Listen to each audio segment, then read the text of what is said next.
আসসালামু আলাইকুম বন্ধুরা, আপনারা কেমন আছেন? আমি আসলে কোনো ব্লগার নই। ইউটিউবে আমি তেমন কোনো ভিডিও দেই না। একটু টুকটাক গান করি, সেটা আমি আমার পেজে দেই। তো বন্ধুরা, আজকে আপনাদেরকে দেখাবো আমাদের নতুন বাড়ি, আমাদের ফরিদপুরে, আমাদের গ্রামে যে বাড়িটা করেছি। এই বাড়িটি আজকে আপনাদেরকে দেখাবো। তো এই বাড়িটি করেছি আমরা 23 অগাস্টে। 23 অগাস্টে করছি। এখন 24 অগাস্ট, 25 মানে প্রায় 1.5 বছরের উপরে হয়ে গেছে। তো বাড়িটি আসলে আস্তে আস্তে তোলা। তো দেখা গেছে অনেকে বাড়িতে বাড়ি করার পরে প্লাস্টার করে না। প্লাস্টার হয়তো ভিতরে করে, বাইরের ওয়ালে করে না। কিন্তু আমি আসলে, যেহেতু আমরা একসাথেই মিস্ত্রিগুলো, রাজমিস্ত্রিগুলো কাজ করেছে, আর আমরা একটা হাফ বিল্ডিং দিয়েছি, তো বাইরের কাজগুলো আর বাকি রাখিনি। কারণ তারা তো আমাদের সাথে একটা কন্ট্যাক্ট করে কাজ করেছে যে এই বাড়িটা আমাদেরকে করে দিবে। তো পরবর্তীতে আমি যদি প্লাস্টার করা বাকি রাখি, পরবর্তীতে আবার দেখা যাচ্ছে 3-4 বছর পরে হয়তো আলসেমি তখন এক প্রকার আলসেমি করতে করতে হয়তো আবার 4-5 বছর, 6 বছরও চলে যাবে, কিন্তু দেখা গেছে যে তখন আর হয়তো প্লাস্টার করা হবে না। তো এই জন্য যে মিস্ত্রিদের সাথে আমাদের এই বাড়ির কন্ট্যাক্ট ছিল, তাদের ওই সময়টাতেই, ওই কাজের সময়টাতেই প্লাস্টার করে ফেলেছি। তো বাড়িটিতে আমার প্রায় 16 লক্ষ টাকা খরচ হয়েছে। কারণ হচ্ছে যে আমাদের বাড়িটা একটু রাস্তা থেকে একটু ভিতরে, ওখানে একটু কোনো কিছুতে করে মালামাল নেওয়াটা একটু কষ্ট হচ্ছিল। তো এই জন্য ওখানে আরও 1-1.5 লাখ টাকা বেশি পড়ে গিয়েছিল। তো আমি একদম প্লাস্টার করে তারপরে 1-1.5 বছর এভাবে ফেলে রেখেছিলাম। মা আব্বা সবাই থাকা শুরু করেছে। আমি অবশ্য ঢাকায় থাকি ফ্যামিলি নিয়ে, ছেলে মেয়ে নিয়ে, বউ নিয়ে। তো পরবর্তীতে আমি কিছুদিন আগে ভাবলাম যে তাহলে বাকি যে কাজগুলো ছোটোখাটো বাকি আছে, যেমন আমাদের একটা কারেন্টের পিলার নিতে হবে, তারপর উপরে পাটাতন দিতে হবে ঘরের ভেতরে, তো তারপর রং করতে হবে। আমি ভাবলাম যে রং না করে এখন আপাতত এখানে সিলার লাগিয়ে দেই, সারা ওয়াল ঘষে মিস্ত্রি দিয়ে।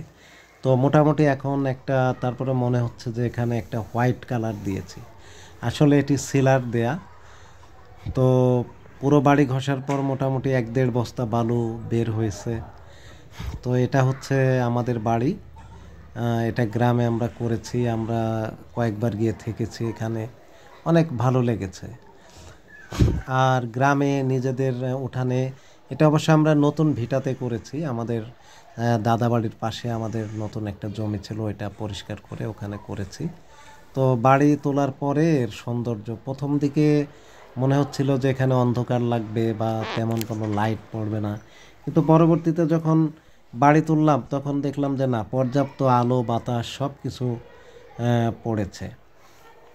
তো যাই হোক, তো এখন 4 দিন ধরে কাজ করে আমাদের রং মিস্ত্রি দেয়ালগুলো ভালো মতো ঘষে তারপরে সিলার করে দিয়েছে। তো এখন মনে হচ্ছে যে এটা একটা পুরোপুরি বিল্ডিংয়ের মতো লাগছে, যে রং করে ফেলেছে এর নতুন বিল্ডিংয়ের মতো লাগছে। তো ভিতরে আমাদের 2টা ওয়াশরুম, বারান্দায় একটা মাস্টার রুম দিয়ে অ্যাটাচ বাথরুম, একটা বারান্দা দিয়ে গেস্ট বা অন্যান্যরা যেতে পারবে।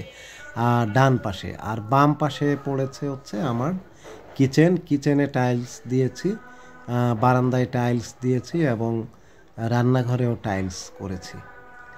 তো বন্ধুরা দেখেন, গ্রামের ভেতরে মোটামুটি হাফ বিল্ডিং এবং ভেতরে বাথরুম ফ্যাসিলিটি, ভাই কমোড, তারপরে রান্নাঘর, সব কিছু ঘরের ভিতরেই করা যায়। বাট ইন এডিশন টু, আমি অবশ্য বাইরে একটা রান্নাঘর করেছি, ওখানে গোসলখানা, পানির চাপকল ওগুলো রেখেছি, কারণ ওগুলো হচ্ছে রেগুলার বেসিস ইউজ করার জন্য। আর রুমে যেটা দিয়েছি এটা আর্জেন্ট কেস, হয়তো রাতে বা বৃষ্টির দিনে তখন এটাতে যাওয়া আসা করা যাবে। তো মোটামুটি জানি না বন্ধুরা আপনাদের কাছে এই ডিজাইনটা কেমন লেগেছে। ডিজাইনের ব্যাপারে আমি যেটা করেছি সেটা হচ্ছে যে আমি আমার ওয়াইফ মিলে প্রায় দীর্ঘ 1.5-2 মাস ধরে এটা একটা ডিজাইন চয়েস করেছি। ভিতরে রয়েছে 3টি রুম, দুই পাশে 13 ফিটের 2টা রুম, আর মাঝখানে দিয়েছি 10 ফিটের একটা রুম, কারণ ওটাকে সিবোর্ড রুম বা গেস্ট রুম বলা যেতে পারে। আর সিঁড়িতে মোটামুটি বসার একটা ভালো স্পেস রেখেছি। তো এই হচ্ছে। আর বাড়ির ভেতর থেকেও উঠোনের ঠিক অপোজিট পাশে আর একটা ওয়াশরুম, আর একটা বাথরুম, পানির কল এবং একটা রান্নাঘর করেছি। আর বাড়ির পিছনে পুঁইশাক লাগানো হয়েছে। বাড়ির সামনে ছোটোখাটো অনেক গাছের চারা লাগানো হয়েছে, এর মধ্যে পেয়ারা গাছ, লেবু গাছ, আম গাছ। বাড়ির ডান পাশে ছোট বাগানের মতো করা হয়েছে। তো ওভারঅল নট ব্যাড। এখান দেখা গেছে যে মোটামুটি ভালোই লাগছে। আর গাছগুলো যখন বড় হবে তখন আসলে অনেকগুলো গাছ কাটাও পড়েছে জমিটা পরিষ্কার করার সময়। আর বাড়ি তোলার পরে আমরা আবার অনেকগুলো গাছ আবার করেছি।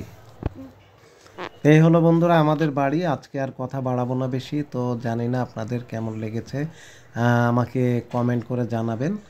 আর সবাই ভালো থাকবেন। তো আমি ঢাকা থেকে, মিরপুর থেকে ফ্যামিলি নিয়ে মাঝে মধ্যে যাই, এবার ঈদেও যাব। বাড়ি আসলে কাজ করার সময় একটা আলাদা অনুভূতি। যখন আমি বাড়ি করি তখন পানি দিয়েছি, ইট এনেছি, বালু এনেছি, অনেক সার্বিক কাজে সহযোগিতা করেছি মিস্ত্রিদের। তো তারপরে ছাদে উঠে ট্যাঙ্কির ছাদে উঠে ট্যাঙ্কি পরিষ্কার করেছি, ভিতরে পাইপলাইনগুলো দেখেছি, চেক করে দেখেছি। ইন্টারনাল কারেন্টের তারগুলো ঠিক, ইলেকট্রিসিটির তারগুলো ওয়ালে ঠিক মতো ভিতরে বসেছে কিনা সেগুলো অবজারভেশন করা। মোটামুটি অনেকগুলো কাজ করে তারপরে একটা বাড়ি দাঁড় করাতে পেরেছি। তা আম্মু, তোমার কাছে, আমার মেয়েকে জিজ্ঞেস করি, তোমার কাছে আমাদের বাড়িটা সম্বন্ধে কিছু বলো, কেমন লেগেছে? অনেক ভালো লেগেছে। আর এই বাড়িতে তোমার বারবার কি যেতে ইচ্ছে করে? জি। আমাদের আসলে স্কুল বন্ধ তো তোমার, তো স্কুল এখন বন্ধ দিল, বাট যেহেতু তোমার আবার প্রাইভেট টিউটর থাকে, পড়া থাকে, অনেক কাজ থাকে, তার ফাঁকেও আমাদের যেতে হবে। এই হচ্ছে আমাদের কিচেন। এখানে মোটামুটি এটাও বড় করে দেয়া। আমি অবশ্য ঢাকায় যে বাসায় থাকি অনেকটা সিমিলার ফ্যাশনেই করেছি এই ডিজাইনটা। তো ওখানে রান্নাও করার ব্যবস্থা আছে। তো এখানে সচরাচর রান্না হয় না। গ্রামের বাড়িতে দেখলো মা রান্না করে বাইরের রান্নাঘরেই বেশি, কারণ লাকড়ির চুলোর রান্না তো একটা আলাদা মজা। আমি অবশ্য ফ্যামিলি নিয়ে গ্রামে গেলে ওখানে গিয়ে হাঁস জবাই করি, মুরগি জবাই করি, গরুর মাংস আনি, তারপরে বিভিন্ন পিঠা বানায়। আমার বোন আসে, বোন জামাই আসে, শাশুড়ি আসে, তারপরে আমার শ্যালকরা আসে। তো সবাই মিলে খাওয়া দাওয়া করি, মজা করি, খুব ভালো লাগে গ্রামে। তো এই হচ্ছে গ্রাম। তো এই হচ্ছে গ্রামের বাড়ি। জানি না কতটুকু আপনাদের দেখাতে পেরেছি। নেক্সট টাইম আমি গেলে আরও সুন্দর করে ভিডিও করে আপনাদেরকে দেখাবো। বাই বাই, আল্লাহ হাফেজ, সবাই ভালো থাকবেন। আসসালামু আলাইকুম, ধন্যবাদ সবাইকে, bye bye. See you again.